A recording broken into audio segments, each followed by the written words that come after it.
Here's the setup. The Astery family is one of the great magical houses, dripping with power, prestige, and eyes that never stop watching. And right at the center of all that pressure sits the eldest young master, the boy everyone expects to become the perfect heir. But the whispers in the halls are getting louder. He has failed to awaken his third mana circle 3 times already. Servants trade worried looks and quiet gossip, wondering if the younger master might end up taking the seat instead.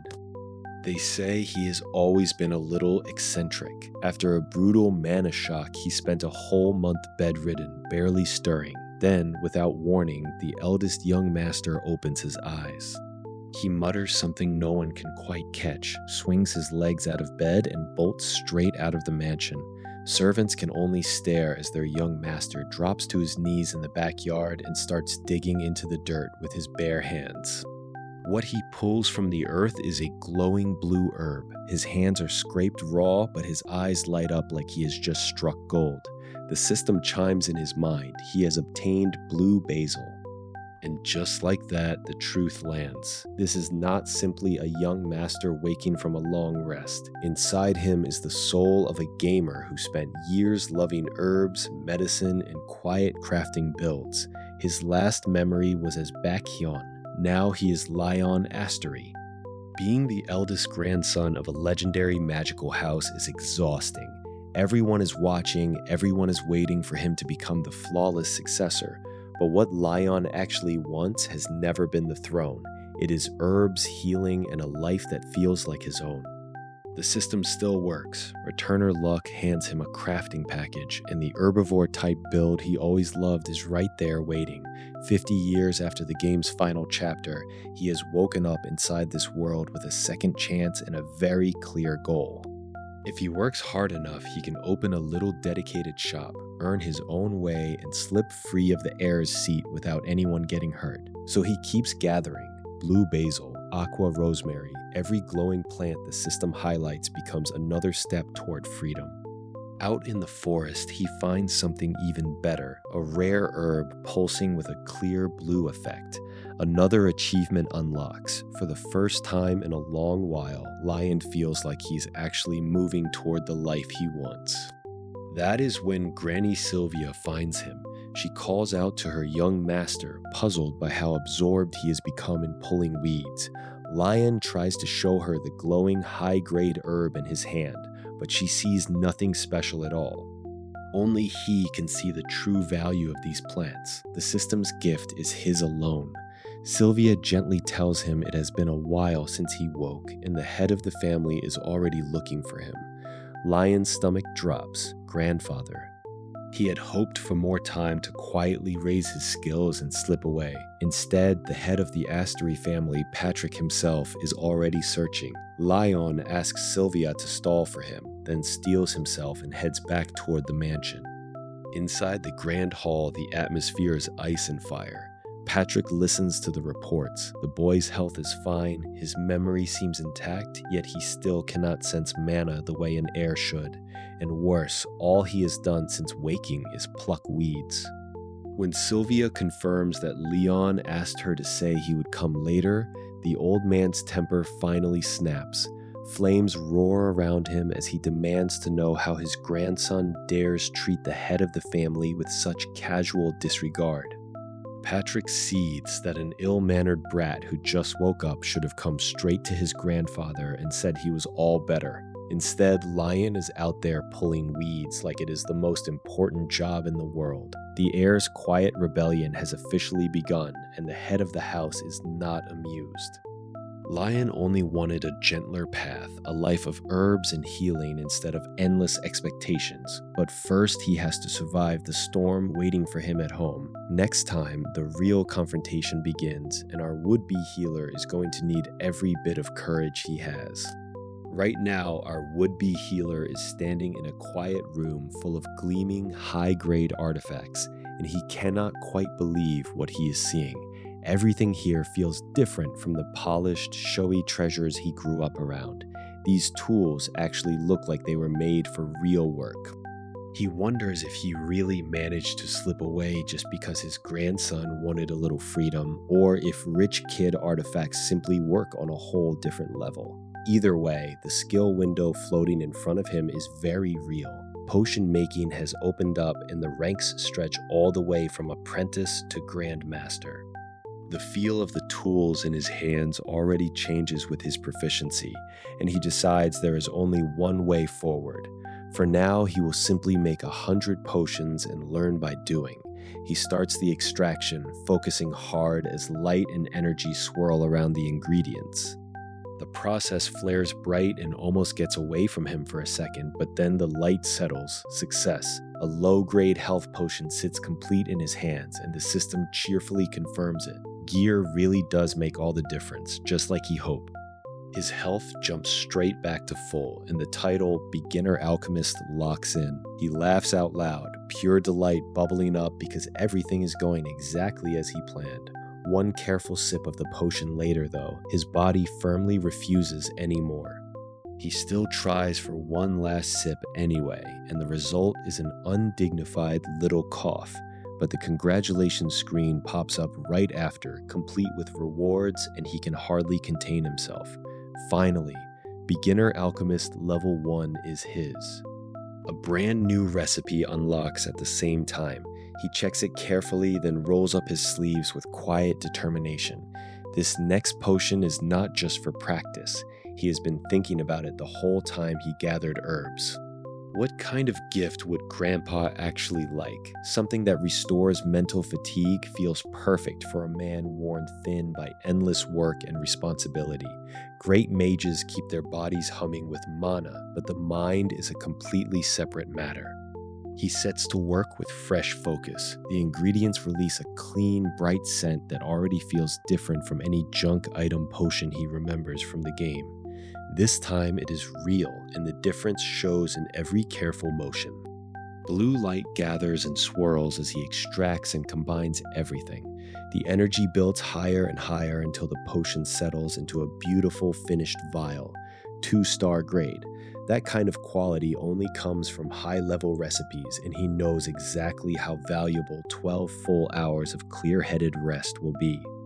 Then something even bigger stirs. A soft notification appears. The possibility of a mana circle forming has arisen. Mana circulation activates on its own, and suddenly he can feel the flow with a precision he never had before. Blue light wraps around him as the power settles into place. He stares at his own hands in quiet awe. This is mana, real, controllable mana, something this body could never handle before. The realization hits him like pure joy. He starts laughing, then laughing harder until he is practically bouncing off the walls. Finally he has it. He tears out of the room in a blur of giddy energy, still shouting with happiness. After the celebration winds down, he drops into a chair, completely spent but glowing with satisfaction. This body used to be useless with mana, yet now he has both power and a way to earn his keep. At this rate, slipping free of the old life should go smoothly.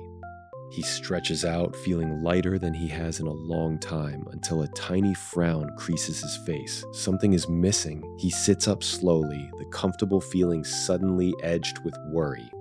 The answer hits him all at once. Grandpa. He forgot about Grandpa.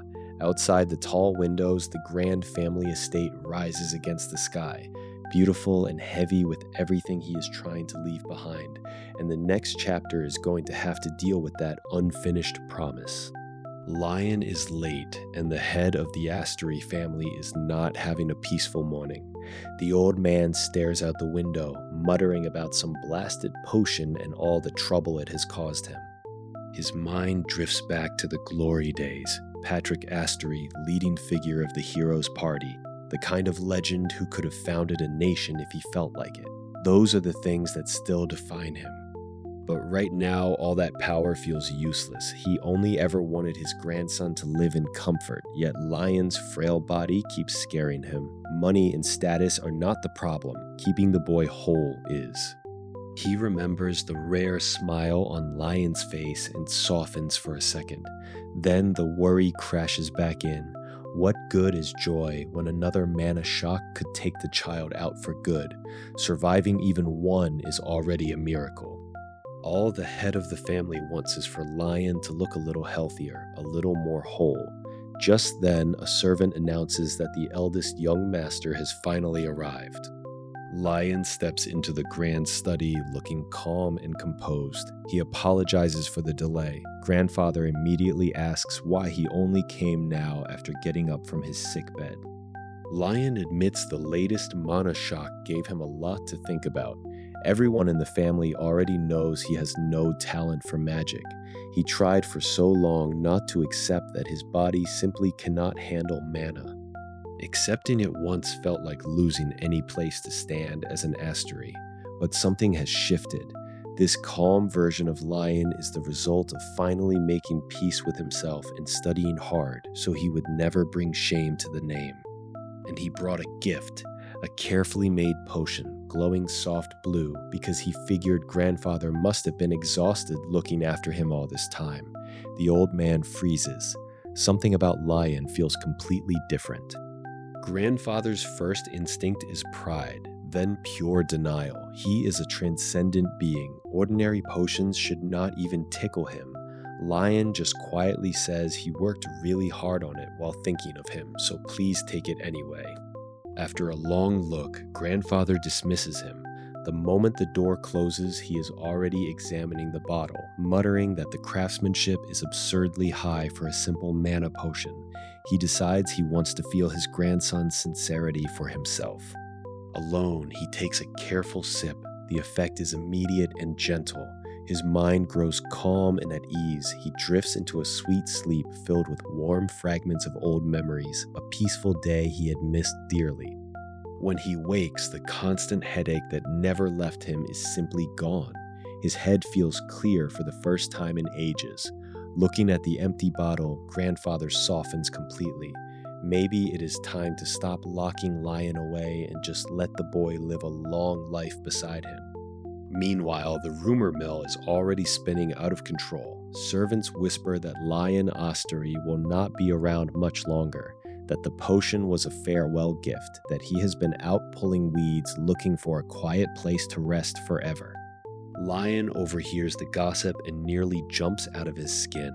The loyal maid Hannah is furious. Attendants keep quitting over these ridiculous stories, showing zero gratitude for everything the young master has done for them.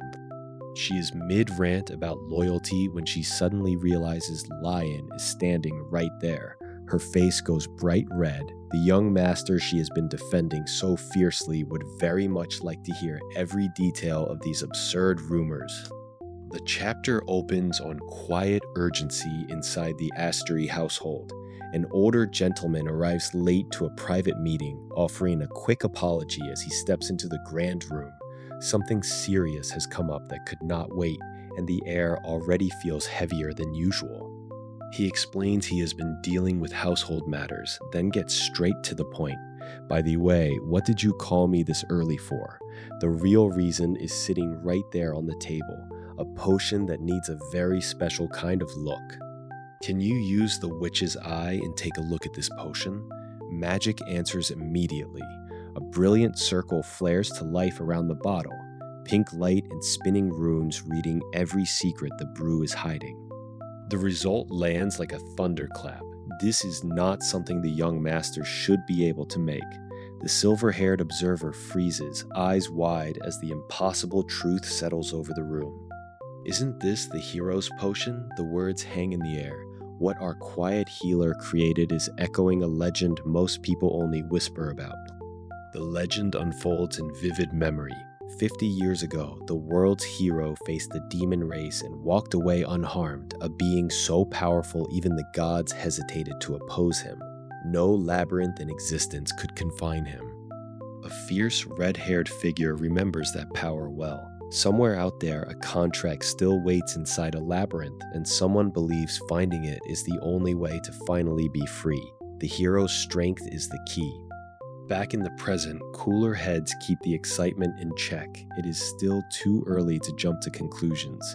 If this were the real hero's potion, the effect would be even greater, and there is no way a certain lion is the hero. Still, the resemblance is impossible to ignore. The plan forms quickly. Anyway, I plan to ask that child for a better potion than this one. Our blonde young master looks up, startled. Me? Yes, you, the one who has already shown what he can do even in a powerless state. The mood softens with warm laughter. They joke about potions that might only work a little and what the most useless thing in the world could possibly be. Underneath the chuckles, though, the older man's eyes stay sharp. Something bigger is still on his mind. Talk turns to a witch who has lived 1,000 years, born with dangerous magical power and a body that does not age. Hannah's name slips out, and he insists there is no need to burden the cute grandson over it, yet the quiet worry never quite leaves the room. Later, Grandpa turns his full attention to our young healer. Sister, you look like something is worrying you. Lack of exercise? Did you not sleep well last night? The boy keeps saying no, but the gentle concern is impossible to miss. Then Grandpa lands on the real answer. You little punk, is it because of the potion I gave you? Oh, correct answer. Fine, no need to drag this out. Can you make something of better quality than the potion you already handed over? Our healer admits the truth. At the moment, it would be hard to even make a star potion. He cannot find star herbs anymore and only got lucky last time because of good equipment. Grandpa will not let the chance slip away. Seize it no matter what. It will take time, but it is possible. How do you intend to use it? I'm going to give it as a gift to the head maid. A sudden feeling washes over him and magic sparks at his fingertips. This might be the case. No, that is not it. When it comes to someone you love, you naturally want to give them something better. Gee, Grandpa, just give me 2 weeks. I'll bring you a higher grade potion by then. He even promises to try making it within a week. Please wait for me. Resolve lights up his whole face as a bright magic circle blooms under his hands. This is my chance to gain his favor. Energy bursting, he races out the door while Grandpa watches with a thoughtful hum. But how is he supposed to make a 3-star potion when high-grade herbs are so hard to find and everything at the shop costs a fortune? He realizes there is a limit to gathering herbs with bare hands. What he needs is a high-quality tool, so he heads straight to the smithy, calling out until a gruff blacksmith appears. One look at the expensive clothes and the pile of gleaming coins, and the man knows exactly what kind of rich young master just walked in. Our healer's quiet path is about to get a serious upgrade. A little while ago, our would-be healer, Lion Asteri, is standing outside a busy smithy, quietly studying the tools on display. The quality is shaky at best, and he can already tell these were not forged by any true master. Even flashing the Asteri name would not fix a problem this deep overnight. So Lion does what he always does when something feels off. He walks straight up and asks if he can try the blacksmithing himself. The brothers stare like he has lost his mind until he calmly drops a heavy pouch of gold that could buy the whole shop twice over. Coins explode across the counter in a glittering mess. The younger brother panics and tries to shove the fortune back, warning that the world is full of swindlers. Lion just smiles and explains he gave that much on purpose because a bookish guy like him really does want to learn how to make a simple hoe. That is when we meet the real heart of this place, the dwarves. These stubborn craftsmen can shove their bare hands into roaring flames without a scratch, and their strength is the stuff of legend. The head of the forge, a red-bearded mountain of a dwarf, finally turns to size up the strange young master. Lion introduces himself without flinching. The dwarf blinks, then laughs in recognition. So this is the famous Asteri family nutcase everyone whispers about. He tells his younger brother Soln to clear a space and let the weirdo use the fire. Solon politely shows Lion around the smithy. The equipment itself is solid, the kind of gear that should turn out masterwork blades, yet every finished piece on the racks looks strangely dull and lifeless, and Lion's healer instincts start quietly ringing alarm bells. He stops in front of the main furnace and simply asks why the quality is so low. The flame flickers weakly. A low-ranking fire spirit is staring right at him, and Lion can feel how tired it is. Solon admits the fire has been weaker lately, but no one could figure out why. When they demand to know how he spotted it, Lion answers with the most lion answer possible. The fire told him. The dwarf's eyes go huge. In that single quiet moment, everything about this strange young master suddenly feels a lot more real. Moodall immediately drags him aside and drops the act. He saw the spirit too. If Lion can truly fix this, the dwarf will personally teach him blacksmithing and give the Asteri estate permanent priority on every order. For a healer who just wants honest tools, that promise is pure gold. The truth comes out fast. Years of non-stop work drained the fire spirit dry until its strength simply ran out. Without a healthy spirit, even perfect technique produces mediocre steel. Moodall is a dwarf. He can hammer forever, but he has never understood how to speak a spirit's language. Lion listens to the flame and translates simply, "It is thirsty." Moodall nearly has a heart attack at the idea of pouring water on a forge fire. Lion quickly clarifies they need something the spirit can actually drink, and he already knows exactly what that is. That night, Lion stays up far too late in his own quiet workshop. The largest herb garden in the Asteri estate finally has a purpose. He needs aqua rosemary, a salty little plant that most people ignore, because when it is properly processed, it becomes the perfect oil for a thirsty fire spirit. He works the recipe with gentle precision, turning the humble herb into glowing blue-green oil. One careful pour into the forge later, the spirit drinks deeply. Its thirst eases, the flames brighten, and for the first time in ages, the fire feels alive again. It is not quite enough, so Lion simply smiles and makes more. Batch after batch goes into the hungry flame until the spirit's vitality is fully restored. Warm gratitude washes over him, and even his quiet support talent ticks upward from the pure joy of helping. At dawn, Moodall bursts in, roaring with delight. The forge is singing again. He calls Lion an incredible guy and can barely contain his excitement. Lion just stands there looking pale and exhausted, waving off the praise like it is nothing.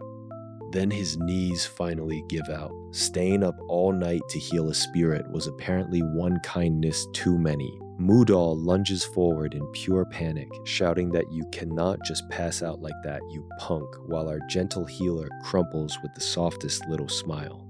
He came looking for a simple hoe and somehow walked out with a dwarf's lifelong loyalty and a fully restored fire spirit. Next time we will see exactly what kind of tools a grateful master blacksmith forges for the healer who chose kindness over a throne. Morning light finds our runaway heir in a place that finally feels like breathing room. Two bright-eyed kids bounce up to him the second he sits down to eat, demanding his name like it is the most important secret in the world. They proudly announce themselves as Golden Branch and Jade Leaf, then immediately decide the coolest thing they can call him is Young Master. Lion tries to introduce himself properly, but the nickname sticks faster than he can stop it. Their mother Leah gently herds them away so the guest can actually finish his meal. She is warm, a little flustered, and clearly still amazed that this quiet young man solved her husband's problem the moment he arrived. Leah admits she has no idea how to repay the kindness. Lion just smiles and tells her a safe place to rest and a warm meal is already more than enough. For someone who spent his whole life under crushing expectations, simple gratitude feels like treasure. The front door bursts open and the kids explode with joy. Daddy is home. The big red-bearded blacksmith scoops up his little gems, laughs like thunder, and wastes no time inviting Lion to the forge. Inside the workshop, Lion freezes. Real dwarf-descended iron sits waiting for him, heavy with possibility. The blacksmith is not just letting him watch, he is going to teach him seriously from the ground up.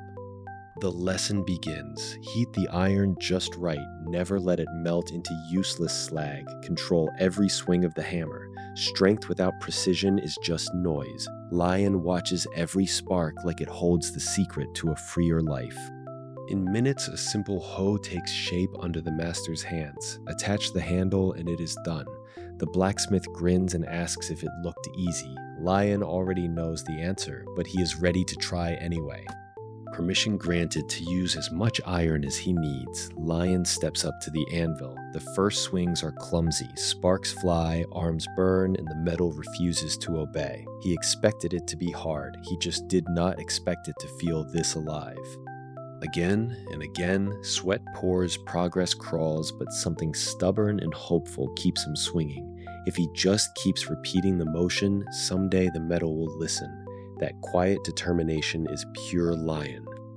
Then the rhythm clicks, completion soars. With one final perfect strike, the hoe is finished, and the system itself lights up in celebration. Master rank, a 1 in 1,000 miracle from a complete beginner. The blacksmith stares, then bursts into roaring laughter. Talent like this is rare. He tells Lion to be proud, really proud, because this little tool is better than most professionals ever craft. Lion just looks quietly stunned and happy. One masterpiece is not enough. Lion immediately asks to learn the sickle next.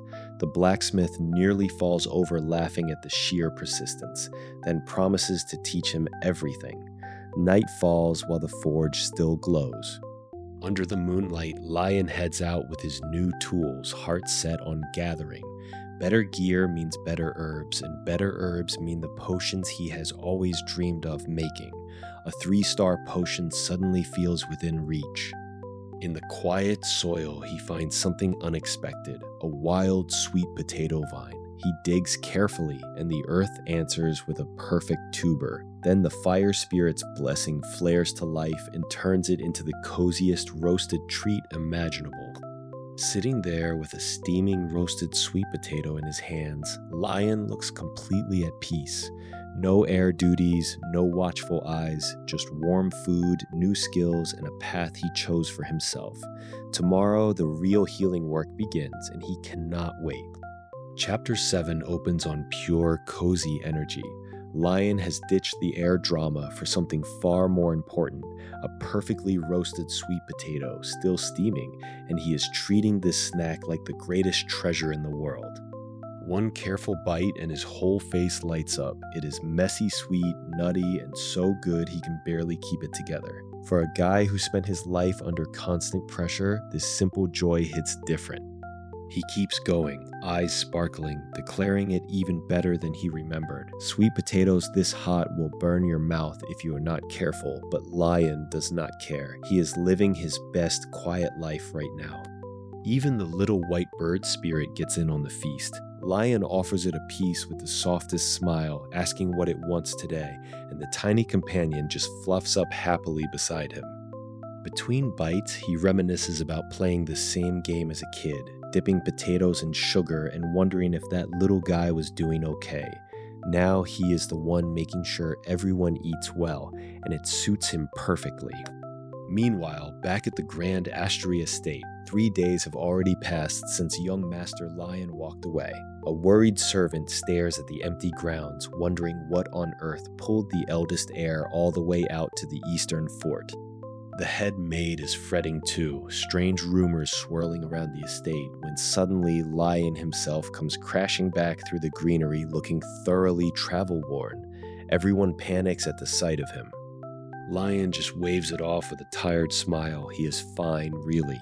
The bird is still perched on him like it never left, and the household can barely process how the perfect heir ended up looking like a wandering herbalist. He admits he got the ingredients he needed, even if Grandma's methods were a little uncool. He just wants a bit more time to finish what he started, and he is not about to let anyone rush him off the path he chose. While the staff fuss, Lion is already back to work, carefully treating scraped spots and gathering herbs with quiet focus. Most potions in this world simply do not work the way people hope. His do.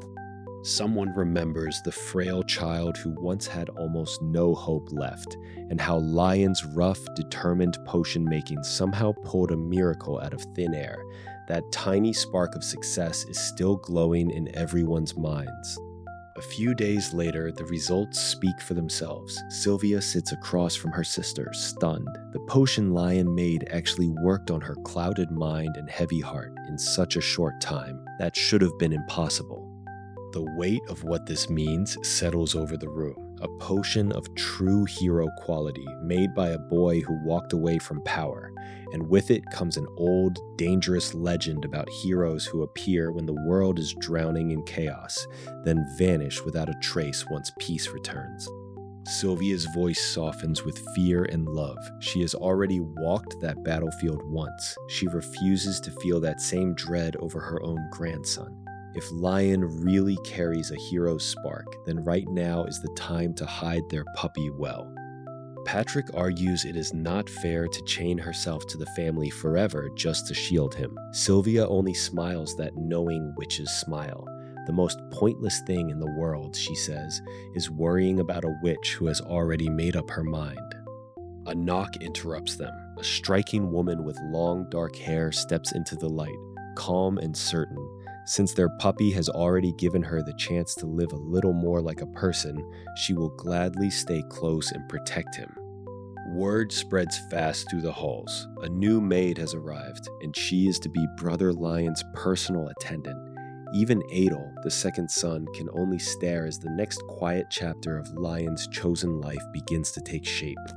A new maid arrives at the Asterie estate, and the whole place is already whispering. Rixel Asterie, the second son and the family's dazzling young genius, watches it all with sharp eyes. To him, the timing feels completely off. Everyone knows Rixel is an unparalleled talent, the youngest four-circle mage, the one who looks most like the family head, a powerful figure whose youth is not a weakness but a weapon, and right now that weapon is pointed straight at this sudden staff change. The old maid who just retired after decades of service claims it was all thanks to one simple potion from young Master Lion. Rixel cannot accept that explanation. Something about the whole story feels wrong. The retiring maid looks him gone in the eye and says if he is truly curious, he should go find his older brother himself. She even reminds him how he used to trail after Lion when they were little. Rixel freezes at the memory. He mutters that it is ridiculous that his foolish brother cannot possibly be the reason. Yet the old woman's calm certainty gets under his skin. Curiosity wins. Rixel decides he is going to check for himself. He races out of the mansion the moment he hears Lion has been spending his days in the minor forest. Night has already fallen over Asterie territory when Rixel steps into the dark trees, cloak fluttering behind him. The forest path is rough and eerie. Rixel cannot understand why anyone would choose this place when they could simply request alchemy herbs the normal way. Then a sudden sound cuts through the quiet. He spins toward the noise, magic already flaring, and catches sight of a figure crouched in the dark. For one terrifying second, Rixel thinks his brother is about to eat something dangerous. He lunges without hesitation. Magic crackles, the figure tumbles, and only then does Rixel realize the truth. It is Lion, perfectly fine, staring up at him in pure confusion. The filthy thing in his hands is just a dirt-covered sweet potato. Rixel stammers through an apology for the attack while still scolding his brother about eating something covered in dirt. Lion just blinks and calmly explains that sweet potatoes usually come with dirt on them. Rixel has never even tasted one. Lion looks genuinely shocked that his little brother has missed out on something so simple. He tells Rixel to sit, digs up a few more potatoes, and asks if he can make a small campfire. Rixel lights it without a second thought. They wait together while the potatoes roast, the thick skins keeping the insides perfectly soft. Lion talks about how trying something different can refresh a tired mood, and how resting matters just as much as running. Rixel quietly admits he thinks he understands. The smell of hot sweet potato fills the cold forest air. Lion hands one over and they eat side by side, the simple warmth cutting through the night chill. For the first time in a long while, Rixel just lets himself enjoy something ordinary. Lion watches his brother devour the food and smiles, remembering how much kids that age can eat. He gently notes that Rixel has been working hard looking after everyone in his place. The words land heavier than either of them expected. Rixel looks into the fire and quietly says he never thought of it as hardship, and he never blamed Lion. Then, softer still, he admits he is a little jealous because his older brother has something he does not. Lion listens without judgment, telling him it is enough, that he is still just a kid who is allowed to feel free sometimes. The two brothers sit together under the stars, the campfire glowing between them, and for a moment the weight of the Astery name feels a little lighter. As the night deepens, Rixel realizes the old maid was right. Coming out here to find his brother was the best choice he could have made, and somewhere in the quiet forest, the path Lion chose starts to feel a little less lonely. Our young master finally has a quiet moment to himself, and the first thing he does is check his hard-earned savings, 75,000 shillings already gathered. That is enough to start thinking seriously about the shilling shop, and more importantly, about finally crafting proper medicine for Sylvia. He softens a little thinking of the old lady who still will not accept his help, and of how close he has grown with Rixel. For the first time in a long while, the pressure of the heir's life feels far away. He can actually breathe, and he intends to enjoy it. A soft knock interrupts the peace. A new maid steps in, introducing herself as Elria, here to serve him from today onward. Something about her presence immediately feels off, a quiet discomfort he cannot quite name. He studies her carefully and decides there must be a special reason she was assigned so suddenly. In a world full of magic, it would be stranger not to meet other races, so he simply greets her with quiet kindness and welcomes her into his care. He even thanks her, half joking that he has grown closer to his younger sibling because of everything lately. Elria looks completely lost, and he gently waves it off. Some conversations can wait for another day. Right now, he has somewhere to be with Rixel. Outside, the young master's thoughts turn serious. No matter how he looks at it, something is wrong. He has climbed that mountain every single day, yet his stamina never improves. Could this still be lingering effects from the mana shock? He needs a proper examination by a priest, but mages in the temple have never gotten along easily. The surest path is volunteering. The doctrine itself encourages it, and it should let him meet a priest naturally without raising too many eyebrows. First things first though, two noble children walking around openly would draw every eye in the city. They need a disguise, and Rixel knows exactly where to go. Not a clothing store, a magic tool shop known only to people in the know. The shop is a wonder. The young master has lived his whole life on the estate and never knew a place like this existed. Everything looks a little childish at first glance, yet the shopkeeper cheerfully insists the tools are surprisingly effective. They are led straight to the disguise section. Low-end tools that only tweak appearance a little sit on one side. The high-end ones that can even change hair color wait on the other. Pricey but perfect for what they need. After the purchase, the shopkeeper throws in generous freebies, including a valuable appearance repair set.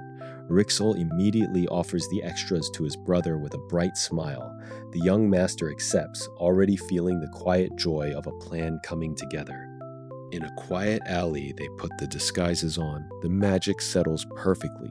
Suddenly, they look like ordinary people who can walk the streets without a single curious glance. Freedom has never felt so light. Rixel leads them not to the temple, but to a mill. Flour is one of the best donation items, and this particular mill is special. It even bakes its own bread, famous for how good it tastes when made with their flour. The mill owner, Nicholas, greets them warmly. He is one of the few genuinely decent people left in the Asteria estate. The young master realizes that building a connection here could open a natural path straight to the temple and the priests he needs. When asked why they need so much flour, the young master simply says children are going hungry and he wants to help. Nicholas's face lights up. He gently steers them toward the temple's orphanage, where support has grown thin because magic families rarely donate to temple causes. About 30 children, struggling facilities, and a prestigious magic house that finds it awkward to help. The young master listens carefully, already hoping this small kindness might grow into something that truly improves their lives. Then a better idea sparks. Why donate only flour and make the children wait? The mill bakes bread right here. They can turn that flour into warm loaves the kids can eat the same day. A simple, perfect act of healing that feels exactly like the life he chose. Here's where the quiet choice starts to bloom into something bigger. Our young master has stepped away from the crushing weight of being heir, and right now that path leads him straight into a simple bakery with one warm goal in mind: fresh bread for the children at the orphanage. His younger brother is right there with him, and the idea lands perfectly. No grand schemes, no family politics, just good bread made with care, and the baker is more than happy to open his shop for the cause. Inside, the flour is ready and the tools are waiting. The baker rolls up his sleeves and offers to show them the basics first, starting with a small batch so everyone can follow along. Knead the dough, add the right touch of yeast and milk, then let it rest. Press out the air, fold in a few crushed sunflower seeds for heart, and suddenly the whole kitchen smells like comfort. In no time, the loaves are shaped and ready. The young master watches it all with quiet focus, realizing that compared to the complicated magic he grew up around, this honest work feels almost easy. His brother finishes first and heads for the oven, while the young master takes a little longer, determined to get every detail right. The baker smiles and slides the first trays in to bake. Of course, the very first try comes out a bit scorched. Too much dough in one go will do that, but the baker shrugs it off with a kind laugh. First attempts are never perfect, and these are still perfectly good enough to share. Then the young master's batch finishes. The oven door opens and a soft golden light spills out like the bread itself is glowing. The baker freezes, eyes wide, completely stunned by what he is seeing. This is no ordinary loaf. Somehow the young master has created bread on a level the baker has never touched in all his years. A quiet system window even notes the leap in skill, but the young master just looks gently puzzled. He never meant to show off. All he wanted was for the children to taste something truly delicious, even if only for one day. The baker feels it deep in his chest. These brothers are not playing at kindness. They mean every bit of it. Suddenly, the baker asks them to keep working just a little longer, then dashes out the door with a promise to return as fast as he can. The brothers exchange a look and simply roll up their sleeves again. They keep baking side by side, each one quietly determined not to fall behind the other. Tray after tray of golden loaves fills the shop while a soft progress marker ticks upward towards something bigger. The door bursts open again and Mr. Nicholas is back, but he is not alone. Half the territory seems to have followed him, arms full of sacks and boxes, hearts stirred by the story of two young masters baking bread for orphans. Donations pour in like a gentle flood. Farmers, blacksmiths' wives, neighbors who simply heard the tale and wanted to help even a little. What began as a few loaves has turned into a mountain of kindness. The young master watches it all with quiet wonder. He only wanted to get a little closer to the people here and maybe meet the local priest someday. Instead, one sincere afternoon of baking has reminded an entire territory how good it feels to look after each other. A few hours later, they arrive at the temple-affiliated orphanage. The director can barely hold back tears as the carts unload. Bread, clothes, supplies, more than anyone dared hope for. The children light up the moment they smell the fresh loaves. Little hands reach for soft bread and pretty new clothes, laughter filling the courtyard. The young masters are asked to hand the bread out themselves, and they do it with the gentlest smiles. Then one small boy suddenly turns and runs. The director calls him Peter and softens the moment with an apology, explaining that some children still do not know how to accept kindness. But the young master is already moving, calling the boy's name as he follows into the light. Whatever waits ahead, he is not about to let a child carry that weight alone. Far from the heavy expectations of the Astery house, our hero is spending his day the way he actually wants to, quietly helping at a sunny little orphanage. The kids have mostly been fed and the yard is full of chatter, but one small problem remains. Peter still has not touched a single piece of bread. The shy boy has had adoptions fall through again and again because strangers make him freeze up, and now he is refusing every donated meal like it might bite him. He looks about the same age as the other children, yet he is painfully thin and keeps himself apart. Our hero notices right away and decides the gentle approach is the only one worth trying. He crouches down with a warm smile and a fresh loaf. "Peter, I brought something really tasty. Want to try it?" The other kids already ate, so this last share is waiting just for him. Peter will not even look at it.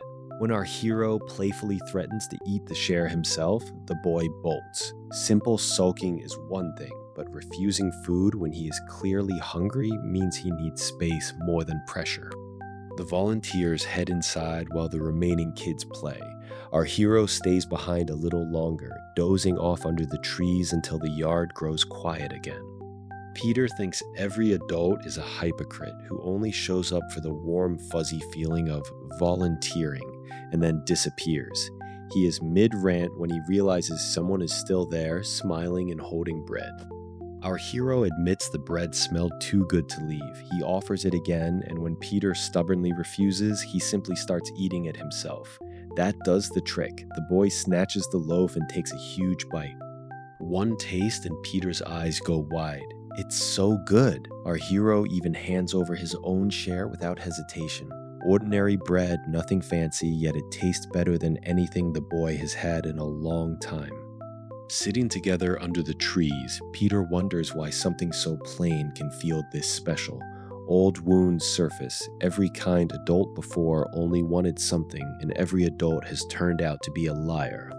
Our hero listens without arguing. He simply points out that even when people are upset, they should still eat, because skipping meals only makes the hurt worse later. Today he baked, hoping someone would enjoy it, and he is glad Peter is. That quiet honesty cracks something open. Peter bursts into tears, insisting it is only because the bread was too delicious. Our hero just smiles, promises to bake more next time, and seals it with a pinky swear that no one has ever broken. Peter stares at their linked fingers, then decides he will eat 2 loaves next time. "Make it 3, our hero laughs. Nearby, the caretaker watches the boy's rare smile and feels her own heart lift. She admits she has been so busy she neglected the children's hearts. Watching someone this sincere open them up again feels like a true blessing. As the pair prepare to leave, the kids call out for them to come again. The caretaker stops them at the gate. Someone special is arriving today to prepare for the children, and after everything they have done, it would be wrong to send them off empty-handed. How about receiving the priest's power of blessing before they go? Our hero's eyes widen. It worked. They gratefully accept, and footsteps already echo through the halls. The priest will be here soon, and whatever comes next feels like the start of something even warmer. Chapter 12 opens in the quiet elegance of the Astery Manor, where one brother gently tries to talk the other out of meeting a temple priest. He is worried the visit could turn risky, especially with old tensions hanging between their family and the temple. But the answer comes back soft and easy. Sure, no problem. The agreement is so quick it leaves the other brother blinking in surprise. A sudden excuse about needing to handle something back at the manor, a bright wave, and just like that, the door closes. Alone again, he lets out a small breath of relief that the awkward meeting got postponed so cleanly. Yet the real meeting still happens. Standing before a composed young priest, the greeting is polite and careful. This is the anonymous righteous one the orphanage head spoke of, the quiet sponsor who never wanted a name attached to the good he did. The priest is younger than expected, and clearly no ordinary temple worker if he is out offering prayers like this. Over tea, he offers sincere thanks for all the help the brothers have given the temple and the orphanage, but the credit is gently redirected to the one who truly cared most, the frail older brother who has been unwell since childhood.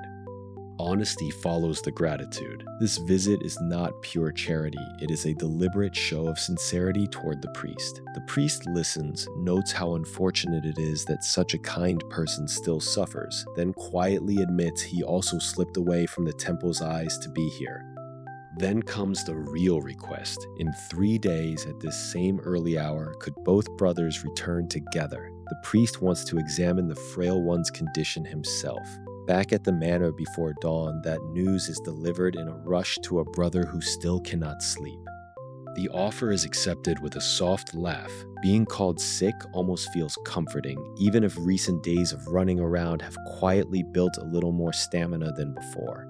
3 days later at dawn, they stand before the high-ranking priest again, holy water gleaming on the table, ready for whatever comes next. They sit and talk first. Curiosity gets the better of one brother. Why meet so early? The priest smiles and explains he had a prophetic dream, the kind, strong, divine power sometimes brings. In it, the brothers sat peacefully beside sleeping children in a wide field, looking a little different yet unmistakably themselves. That dream left him wanting to meet them and confirm what sort of people could appear in a revelation like that. Quietly, he studies them, noting elegant speech, youth, and the chance they might belong to a great house. Still, the immediate purpose remains clear: treat the elder brother. The younger steps out so the priest can begin. Green light gathers as the blessing is pressed carefully into the seated brother's body. At first, nothing seems to change, and the priest's calm starts to crack with quiet confusion. He pushes more divine power, determined. The light flares brighter, the air itself seems to answer, and suddenly the reaction is impossible to miss. The brother's body responds at last, a clear sense of ease spreading through him as the priest stares in open shock. When the light finally settles, the priest lays out the 3 rare reasons a senior blessing might behave this strangely. Either a higher-ranked mage is rejecting the treatment, the body was already in excellent condition, or the person was born carrying something close to a deity's rank. The quiet weight of that last possibility hangs in the room. The treated brother simply thanks him, saying he already feels much better. The priest, still unsettled, makes a heartfelt promise. If the day ever comes when the pain is too much to sleep through, come to the temple, give his name, and help will be given without question. The brothers leave under that gentle vow. Outside, the priest watches them go and feels an odd unease he cannot name. For the brothers, the dawn outing feels meaningful. Shoulders that ached from a long night are suddenly light, and the quiet power of true healing leaves a warm impression that lingers all the way back toward Asteri Castle. Yet not everything is eased. Rixel still looks worn, dark circles heavy under his eyes even after the visit. He brushes off the concern with a calm, "I'm fine," and heads straight for morning mana training, successor lessons already waiting. The other brother can only watch him go, worry quietly deepening. That worry turns into a small plan. If Rixel keeps pushing this hard, the coming-of-age ceremony might be the perfect moment to speak with the family head and ease the load. The idea lands with a jolt of realization, and suddenly the path ahead feels both heavier and full of quiet possibility. What happens when that suggestion finally reaches the top of the house is a story for next time. Here's where we find Riel this chapter, sleeves rolled up in a warm kitchen, flour on the counter, and the quiet determination of someone who would rather knead dough than sit through another stuffy Heir lesson. Beside him is Elbia, the new helper who introduces herself with a calm little bow, and together they are turning simple ingredients into something meant to make the head of the house smile. Sylvia has already floated the idea of cookies, and Riel lights up at the thought. The family head has always been fond of sweet things, so if the young master makes them himself, there is nothing to worry about. Still, Riel hopes grandfather will actually enjoy every bite. Instead of plain sugar, he reaches for something gentler, finely chopped sweet potato pressed right into the dough. It is an unfamiliar combination, but Riel has tried it once before and knows exactly how delicious the natural sweetness can be. Grandfathers should be able to enjoy these without them feeling too rich. Cute little animal shapes start appearing under his hands, and even Elbia cannot help smiling at how pretty they look. Into the oven they go, and before long, the kitchen fills with that golden, buttery aroma that means everything is done. Riel pulls out a tray of perfect cookies that look almost too charming to eat. One careful bite, and the verdict is instant. These are better than the chocolate chip cookies from his past life, soft and gently sweet in a way that actually eases fatigue. Elbia watches him with quiet awe and admits the dough recipe he shared made them taste like he baked every single one himself. But Riel is not finished. Sweet things help, yet he still has more to make. While Elbia offers to portion the cookies so he can rest, he is already thinking about a drink that will pair perfectly with them, something that feels like real care rather than just a snack. Cooking like this is fun, he realizes. Plenty of recipes sit unlocked in his mind and the ingredients are fresh. He decides on a training support drink, something both grandfather and Riel himself might enjoy, and starts washing bright oranges and lemons with calm focus. He slices the fruit, simmers a low-grade health potion over a gentle flame, and waits until the refreshing flavor has fully infused. One careful strain, a single drop of aqua rosemary oil, and the deep red drink is finished. It smells like mulled comfort and tastes even better. Cookies arranged, drink poured into a glass, the little set looks complete. Riel decides this should be enough and heads straight for grandfather's study, tray in hand. The attendants would never carry something this personal, so he wants to deliver it himself. Grandfather looks up in mild surprise as Riel sets the tray down and explains everything with quiet pride. This is a drink made with the potion from last time, and he baked the cookies because he thought they would go well together. He simply wanted to show his results this way. One bite of cookie and grandfather's eyes widen. It melts in his mouth, carrying the gentle sweet aroma of roasted sweet potato and just enough sugar to make him feel good. The special flavor is perfectly controlled, and the system quietly notes the experience points climbing. Well, if his experience is going to thank Riel this fully, grandfather might as well listen. Riel takes a breath and finally says what has been on his mind. The coming-of-age ceremony is soon, and Riel's current training schedule feels far too hard. Could they at least reduce the intensity a little until then? It is not only about the person going through the ceremony. The whole family will be watching, and Riel would like everyone to take part looking cheerful. Grandfather studies him for a long moment, clearly surprised by how thoughtfully the request is framed. He agrees to the lighter training without much fight, yet Riel still has one more thing.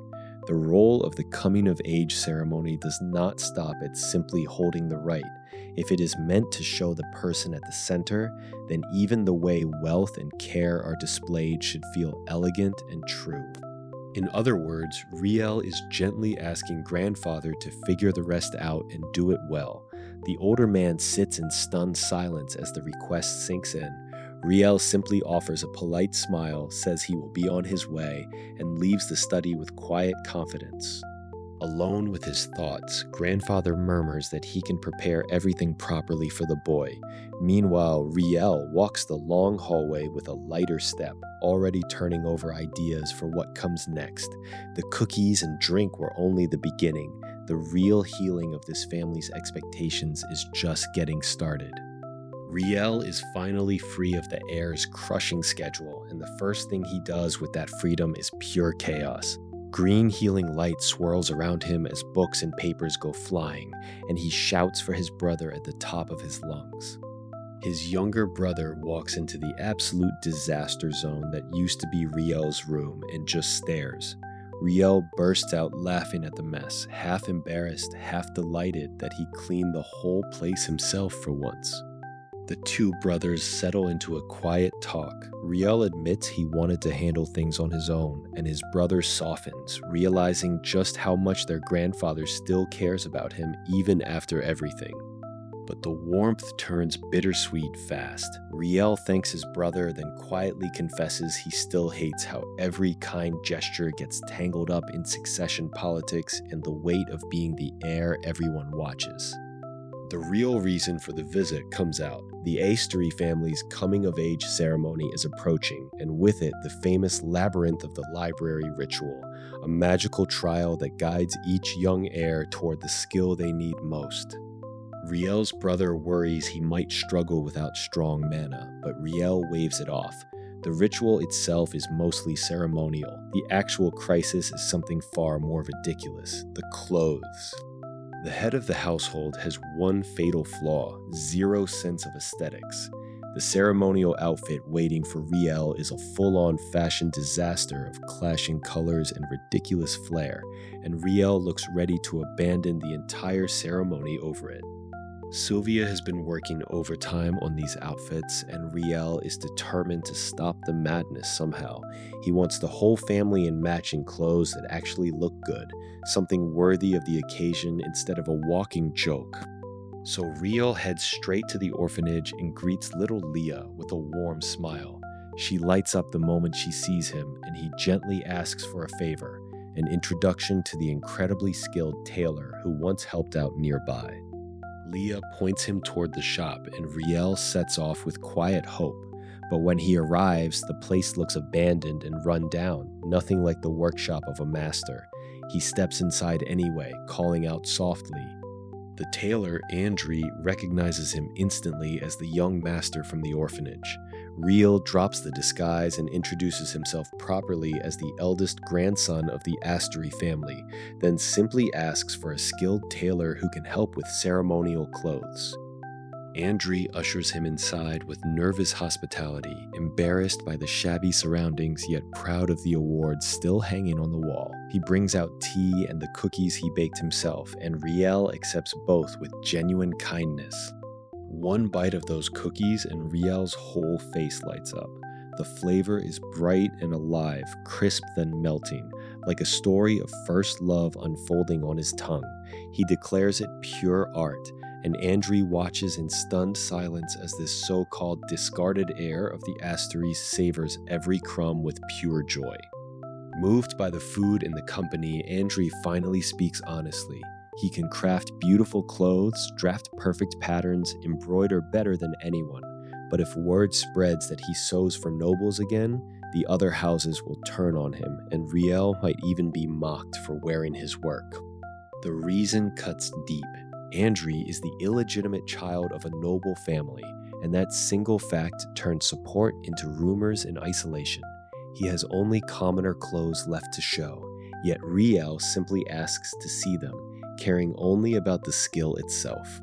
Andri throws open his work, and the room fills with color and light.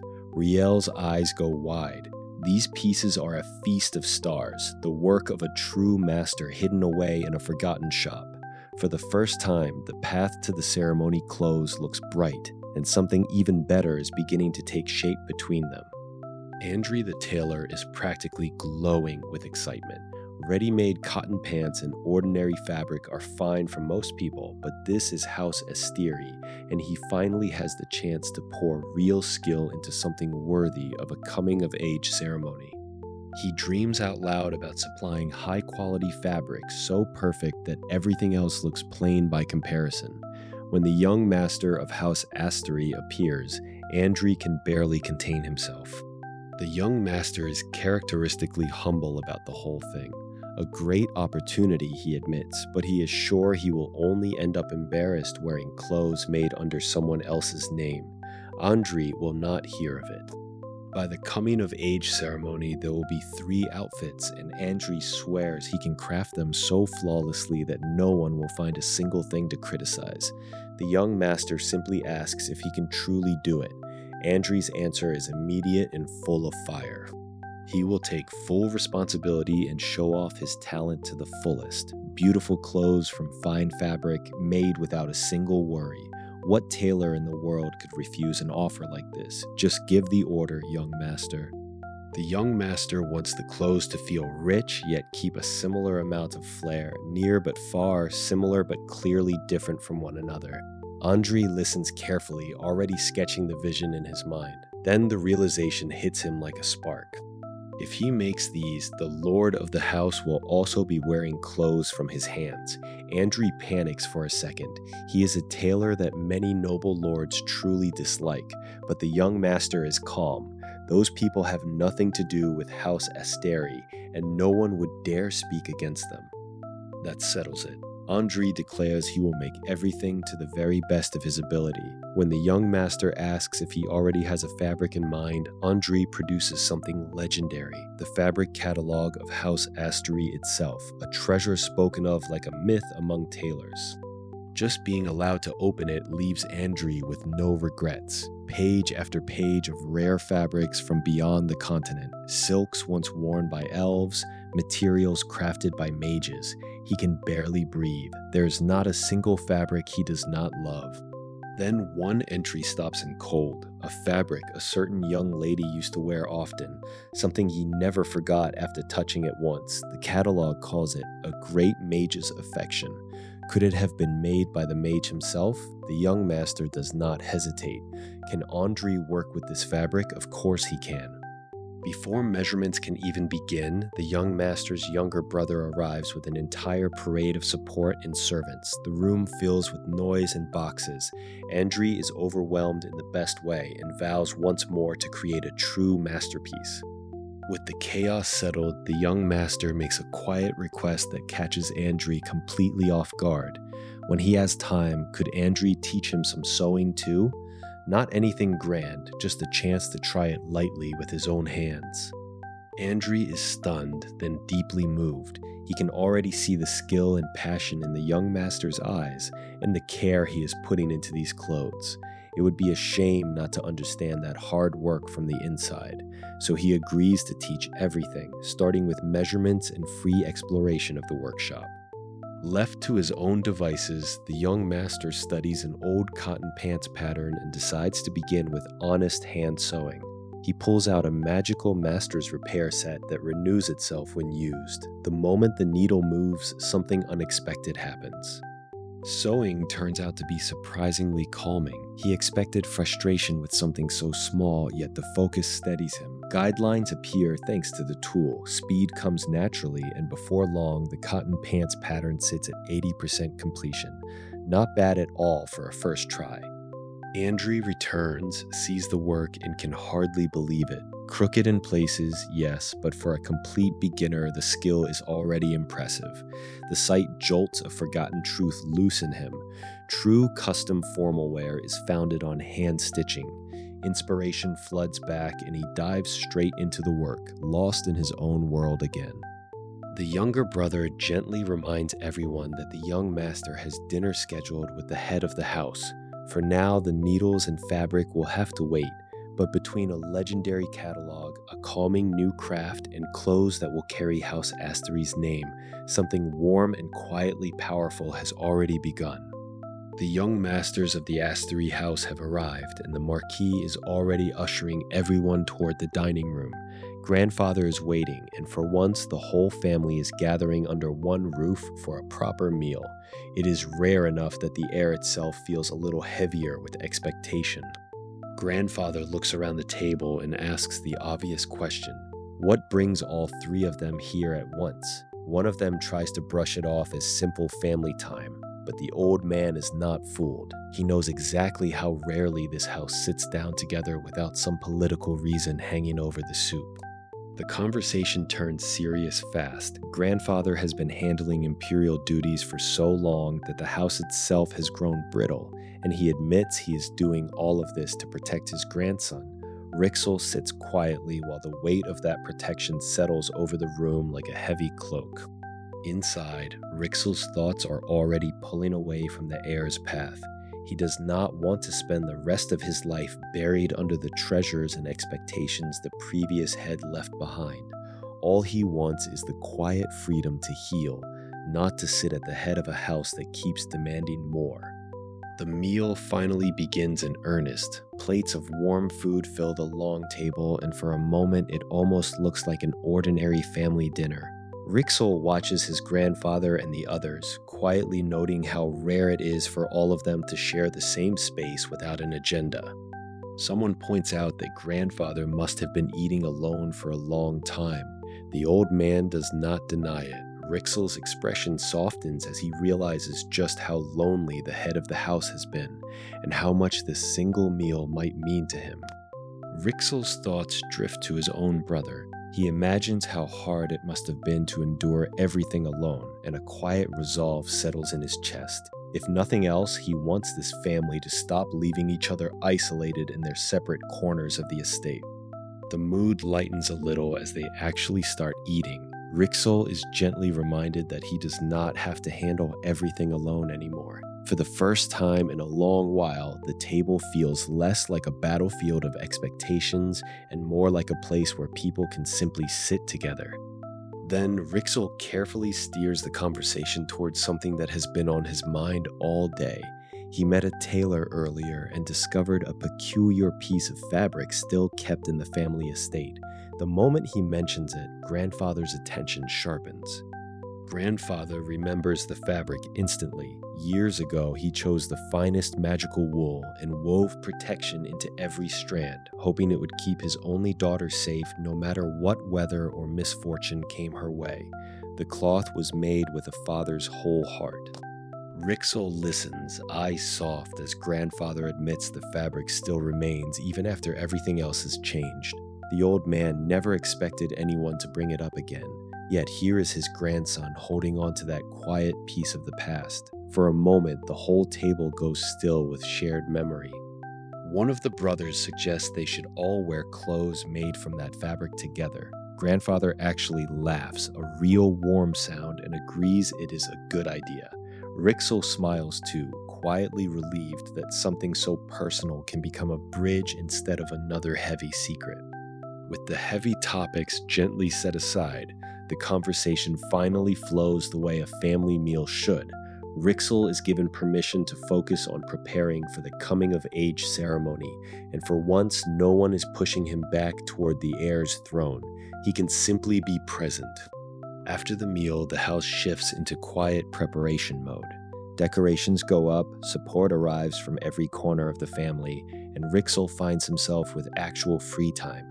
He spends it learning sewing, stitching carefully until a soft notification blooms in front of him, a brand new sewing talent at apprentice level.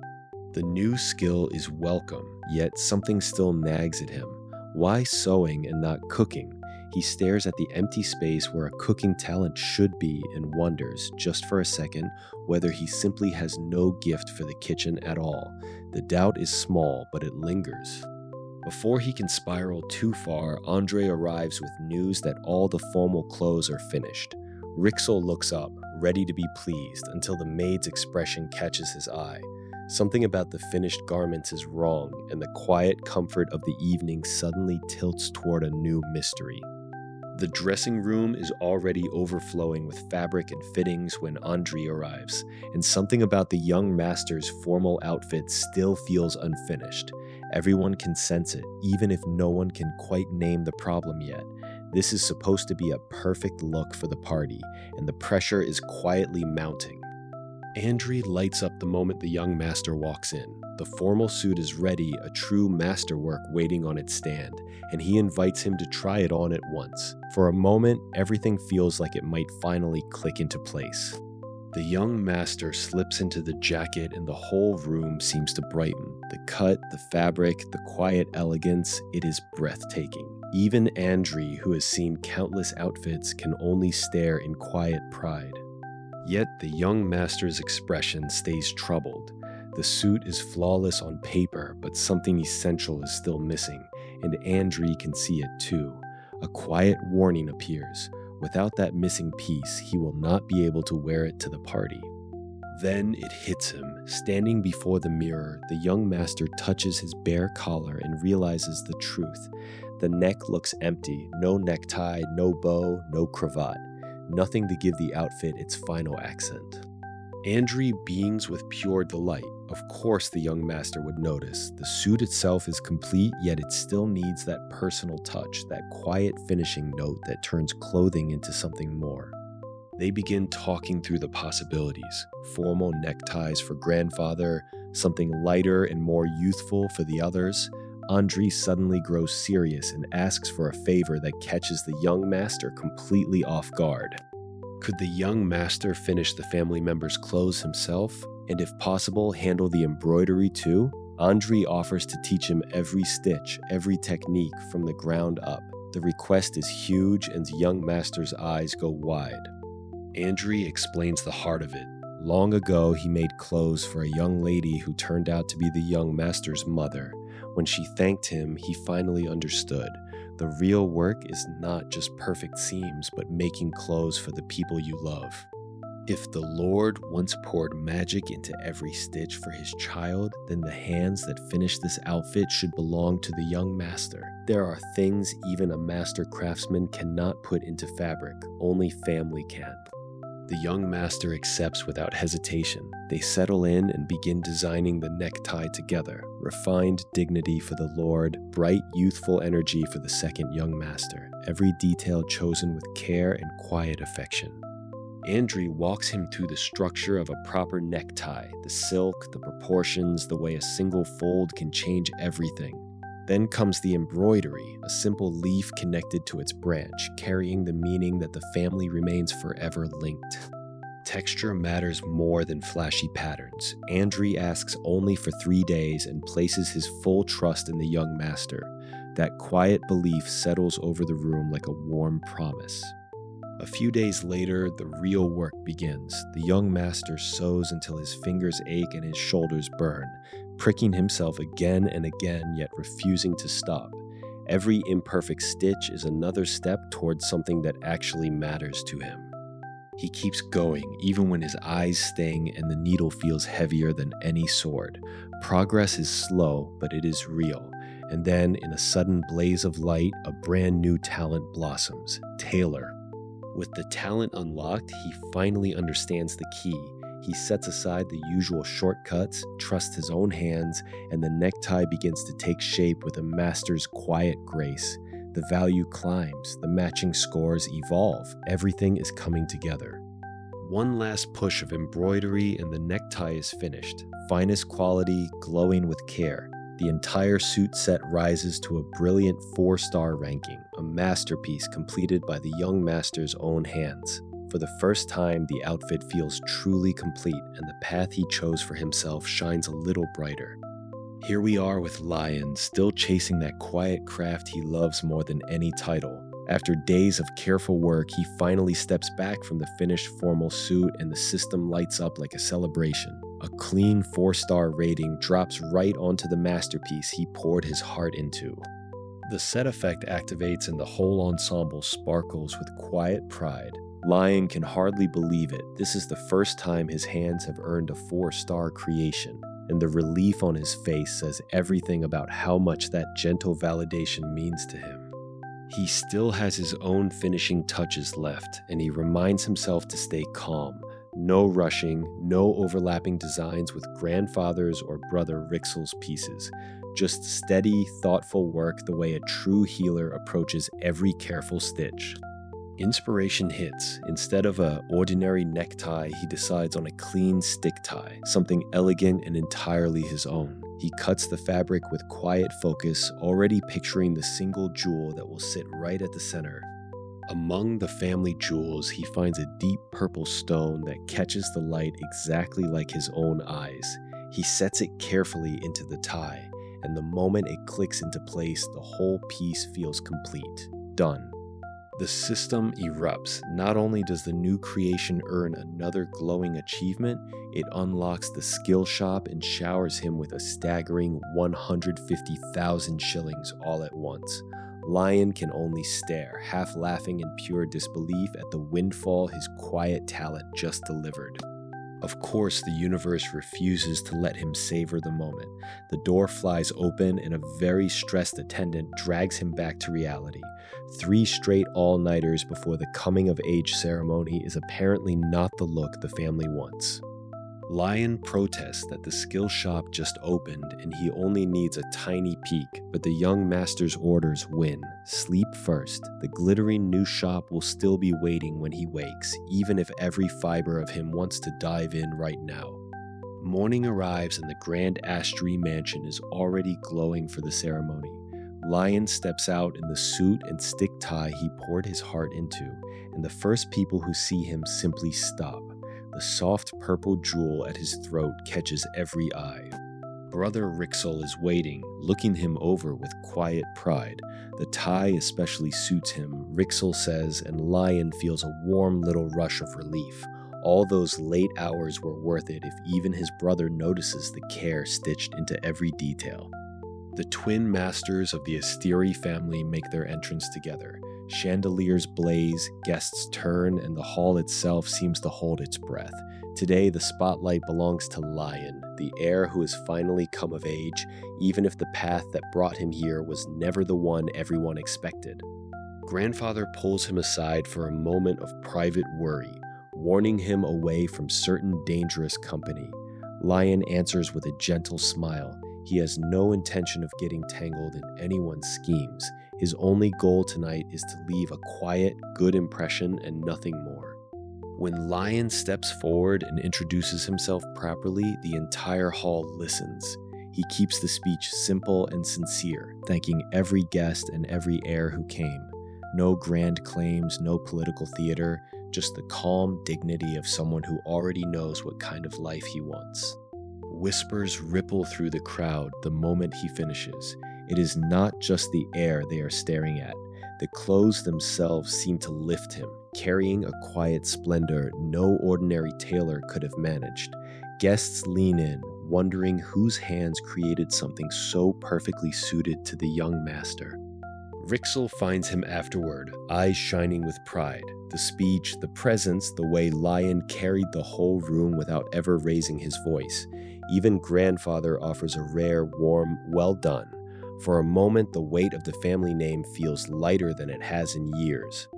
Later, seated among the feast, the conversation turns to the coming rite of the labyrinth and the gift each heir will carry inside. Attack staves, grimoires, the usual choices of mages hungry for power. Lion listens quietly, already knowing none of those paths belong to him. When they ask what he will take, Lion simply smiles and chooses a potion he made with his own hands. Of course he does.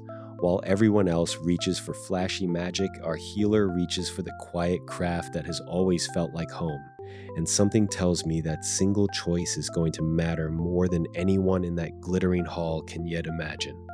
Dinner with Grandpa is in full swing, and our hero Lion is doing what he does best, quietly steering the conversation toward the one thing he actually cares about. He offers up a potion he made himself, the kind of gentle, practical gift that says everything about where his heart really lives. Lion admits without a shred of shame that he has no real talent for magic. Even the sharp 4-star clothes he is wearing tonight are something Andre made. If he is going to step into anything important, he wants to bring the very best of his own work.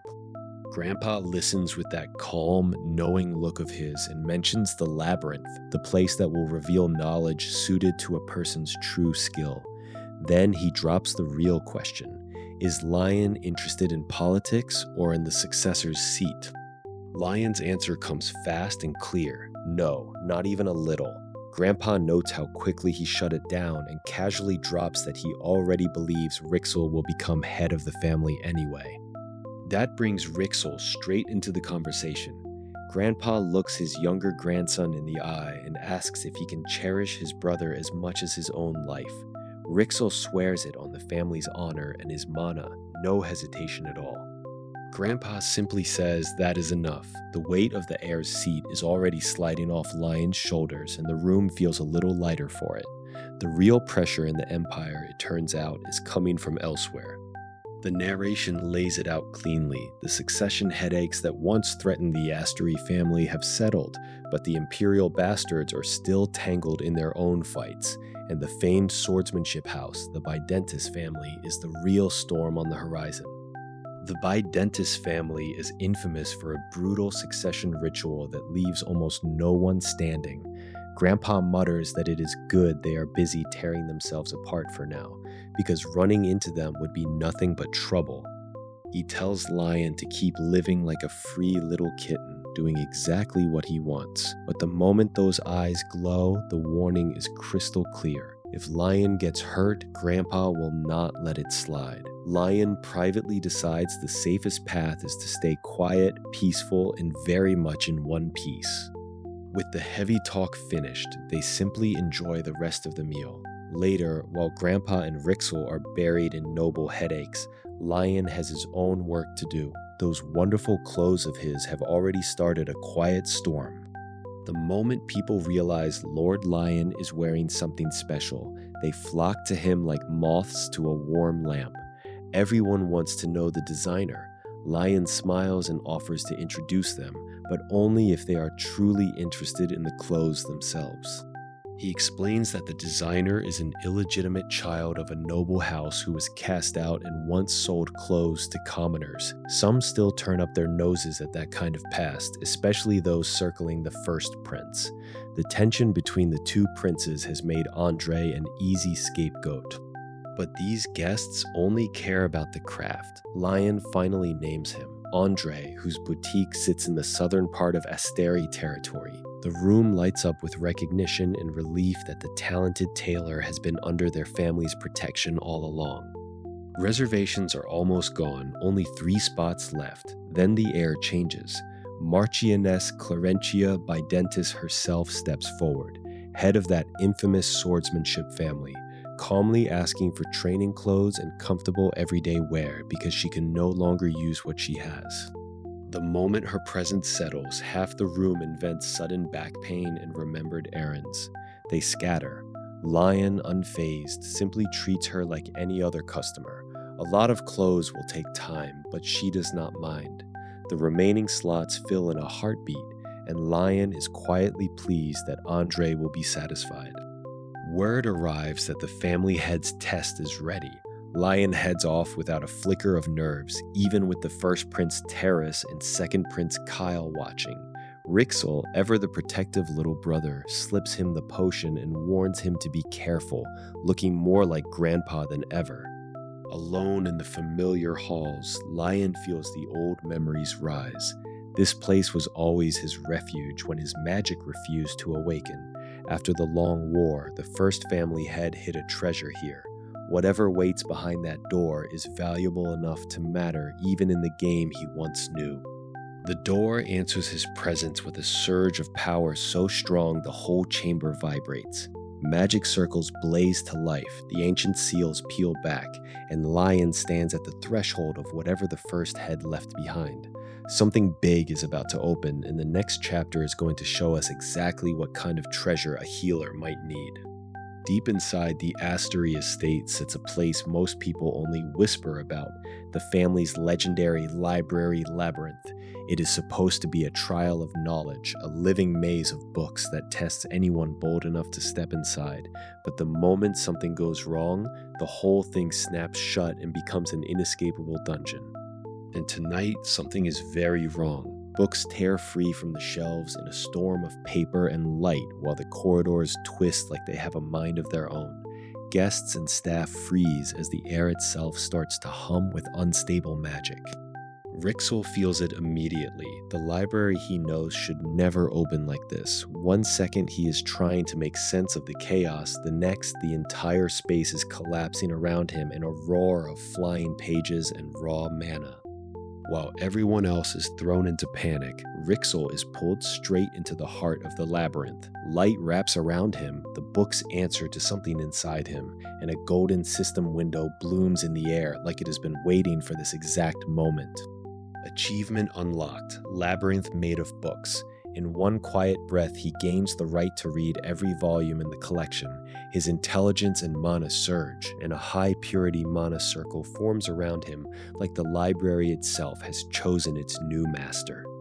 Outside the labyrinth, the mansion is in full crisis. The floor shakes, a massive chandelier tears free, and terrified guests scream for help as the protective wards start to fail. For a heartbeat, it looks like the entire banquet hall is about to come down on everyone. Then a brilliant barrier flares to life. Lord Patrick's magic catches the falling wreckage and holds the ceiling steady, buying precious seconds. People scramble to their feet, stunned to still be in one piece, while the staff shout orders to evacuate. Rixon takes charge of the guests, guiding everyone towards safety while healing mages are sent to tend the injured. The princes are confirmed safe under their own protection magic, and for a moment it seems the worst has passed, but Rixel is already thinking 3 steps ahead. He calmly announces he will guard the front of the labyrinth himself and leave the rest of the problem solving to the others. The Marquise immediately shuts him down.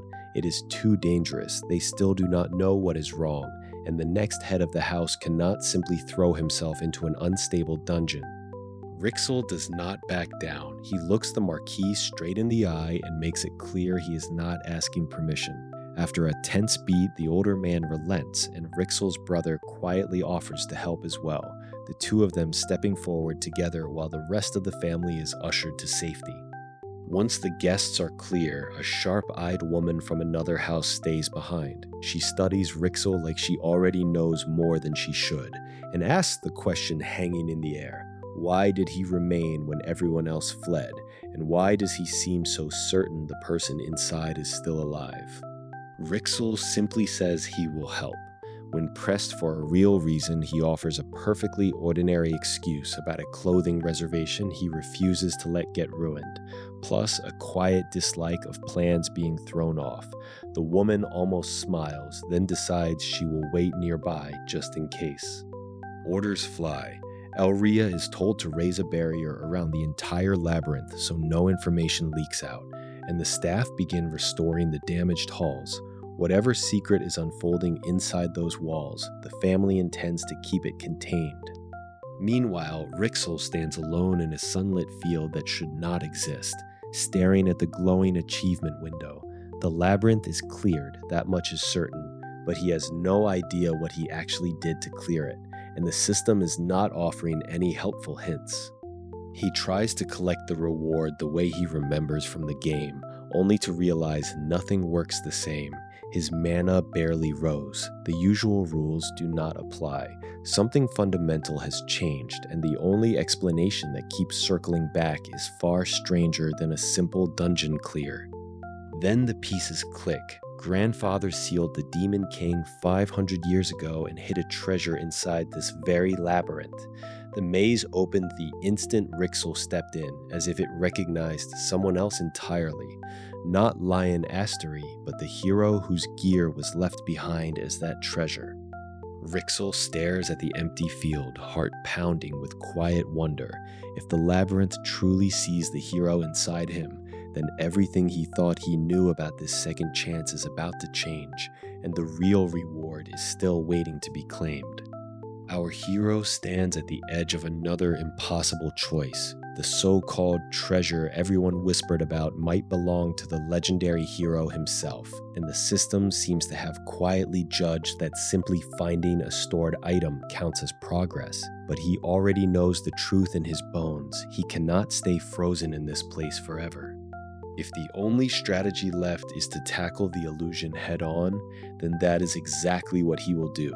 He steps out into the wide flower field under a bright sky, the wind catching his coat, already scanning the ground for anything that feels wrong. At first glance, it looks peaceful. Then he notices the weeds that should never grow this close to delicate blooms, and a single rare, pure white flower sitting a little too perfectly among the rest. Something about the whole meadow feels arranged. Looking closer, the flowers are planted in clean, repeating patterns. Only one kind of bloom is allowed in each little zone, yet somehow different species have been mixed together like someone drew invisible borders across the field. The entire map has a set design. That artificial layout can only mean one thing.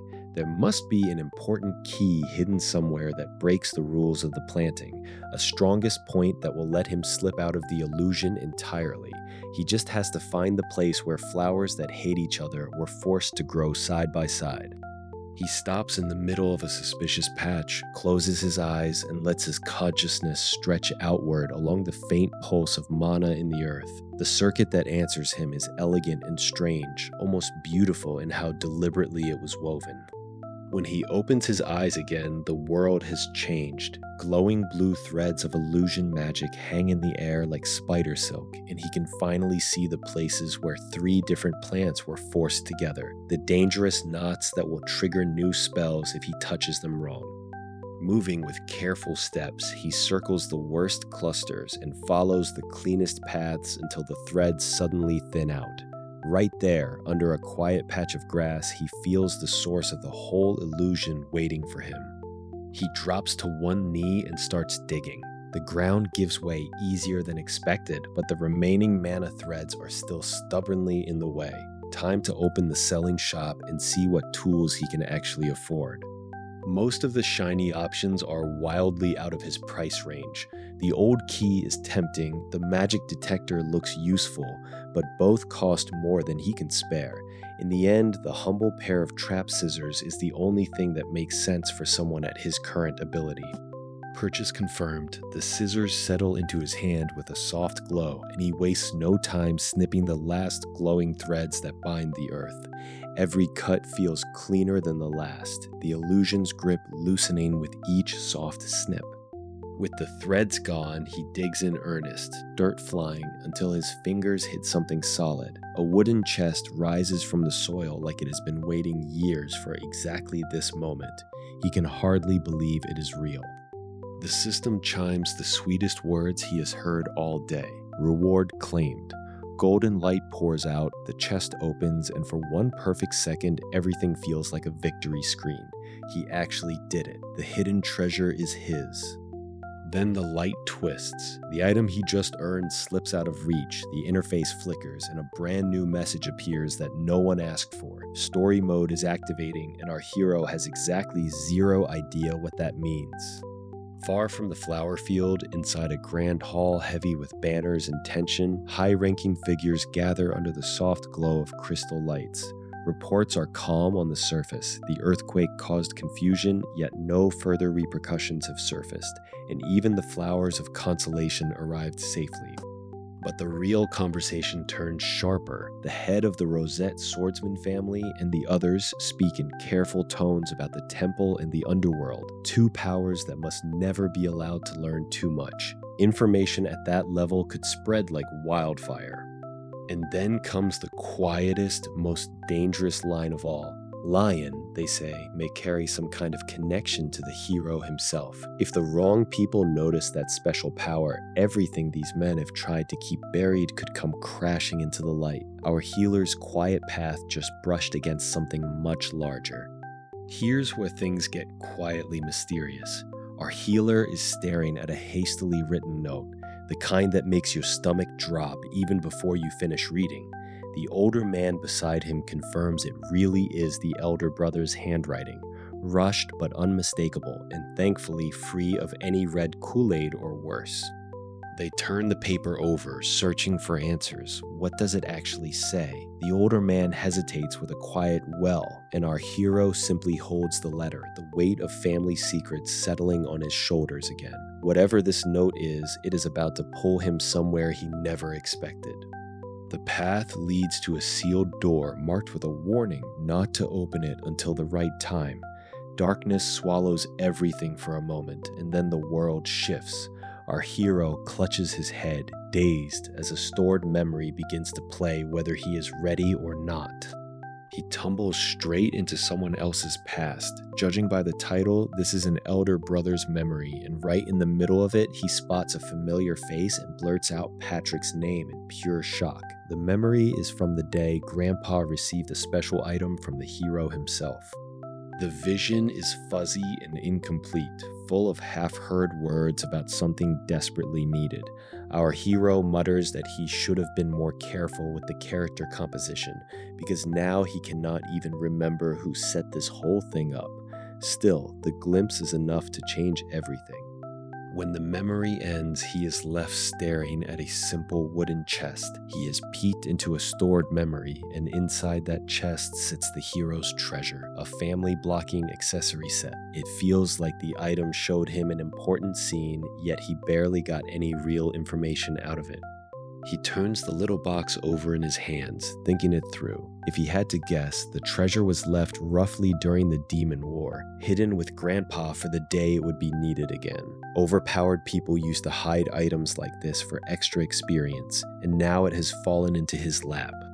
The real surprise comes when he checks his own mana. His single circle is strangely huge, able to store far more than it should, while everyone else works so hard just to expand theirs. Something about this item and the residual mana still clinging to him has rewritten the rules. Then the truth hits. He is still inside the labyrinth. The item dragged him in, and now the place itself seems to recognize him. A system message flashes that ownership has transferred, and our healer can only stare in disbelief. This was never part of the plan.